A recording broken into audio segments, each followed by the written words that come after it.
This one Bible verse has been ignored by Christians, including myself, and it might just be the most important verse in the Bible. It blows my mind that I've been a Christian for over 25 years, and I've never understood how crucial it is for Christians to understand. If you're feeling distant, distracted, or stagnant in your walk with God, then this video is for you. Today we're going to break down this incredible verse, understand why we keep overlooking it, and how we can start living it out starting today. Ready? Let's go. Picture this. Jesus is in the temple. It's his final week of his life before he died on the cross. The religious leaders are getting desperate. They want him gone because he's such a threat to their establishment. So they hit him with a loaded question, hoping to trap him in his words and arrest him. And his answer, it might just be the most important thing that he has ever said. And we've practically ignored it. Let's take a look. Oh! We must figure out how to trap Jesus of Nazareth. All of his answers are seemingly perfect. We need to make some type of trap and finally arrest him. Yes. Maybe if we force him to choose one commandment to be the greatest commandment, it will make him look foolish and unlawful for not choosing another. Brilliant. I'll ask Jesus now. Teacher. Teacher, which is the greatest commandment in all of the law? Easy. Love the Lord your God with all of your heart, with all of your soul, and all of your mind. For this is the first and greatest commandment. And the second is like it. Love your neighbor as yourself.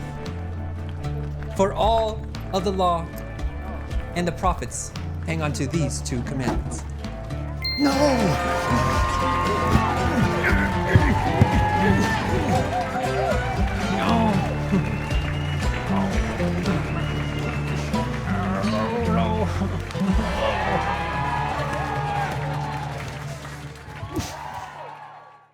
Most Christians have heard what Jesus said, and a lot of us assume that we're already living it.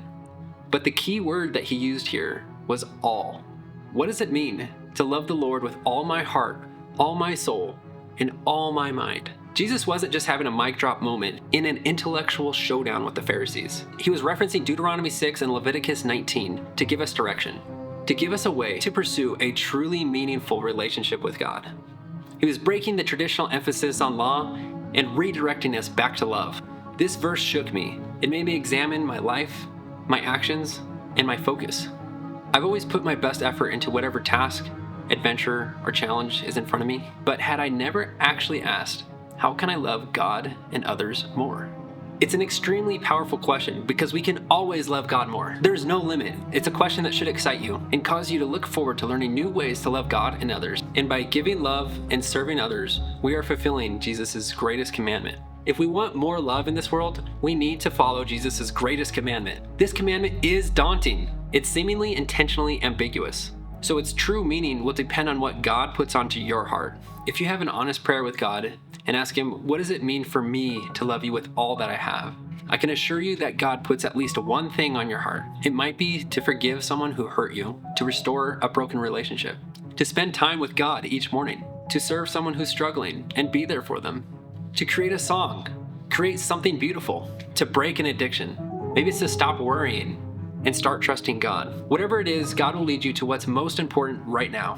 Have you ever felt the pull to love God with more than just showing up to church and performing religious acts? To actually love him with all your heart, soul, and mind? To let that love move you out of comfort and into courage? In 2022, God gave me that opportunity, one that completely uprooted my life. He challenged me to trust him with everything. My career, my identity, my convictions, and even my family. So at this point, it was 2022. I have been working as a doctor in physical therapy for about 5 years or so. Right now, or at this point, I was doing home health, and I was headed to my next patient's home, and I get a call from my boss, and she goes, "Hey, David, did you end up getting your health directive?" And I was like, "Oh, no, last time we chatted, it was optional. What's up?" And she's like, "Oh, we had a change in company policy. You have 24 hours to make sure you go ahead and get that.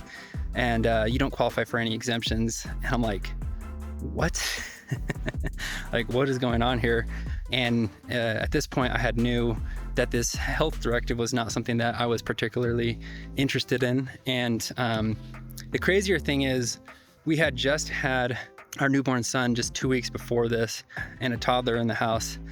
So I have a family of 4 depending on my income, and I'm getting a call that I have to make a medical decision or else I lose my job. I was really uneasy about it.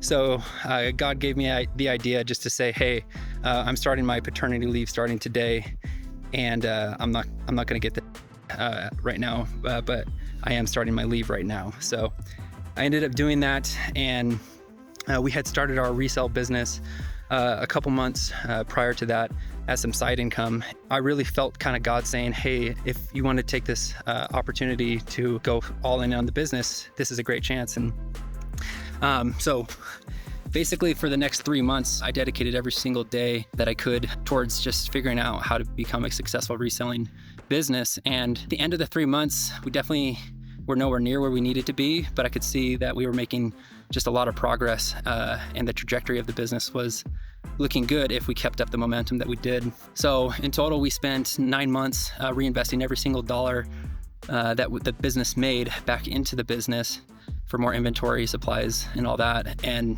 through the process, I had to really trust God that He would provide, because it was a step of faith. Everyone kind of thought we were crazy for abandoning such a secure job and my career, all that schooling, to switch to something else was it was a bold move, but I really did feel like God was calling us to do it. And so we did. We took action. 9 months went by, and we paid ourselves the first time. And ever since then, it's been 3 years, and all our bills have been paid every single month with the business. So I've developed a lot of skills. I've developed a lot of confidence in myself, and confidence that God will provide if we take the steps that we feel like He's leading us into. It was a step of love because we loved Him by trusting Him, and by trusting Him, He loved us. So it was awesome to see that God's faithfulness just through that process. And this is not a story to pat myself on the back or to glorify myself in any way. It's more of to glorify God's goodness and how He can provide for you if you choose to step into love, and to really think about what does it mean to love God with all of your heart. And sometimes that means taking a step of faith and trusting Him, even though it doesn't make sense to everyone else.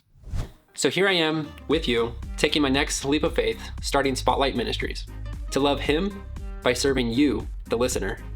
The greatest commandment is not made to cause anxiety or unachievable standards. It's meant to steer our focus towards the most important action we can take to love God right now, today, and tomorrow. The easy way out on this verse is just to say, yeah, I love God, I love others, it's all good. But no, it's calling us to slow down, to actually think about and pray about what it truly means to love God, others, and ourselves. To take it to the next level, to stop being complacent about our walk with God, and to be intentional about what He has in store for us.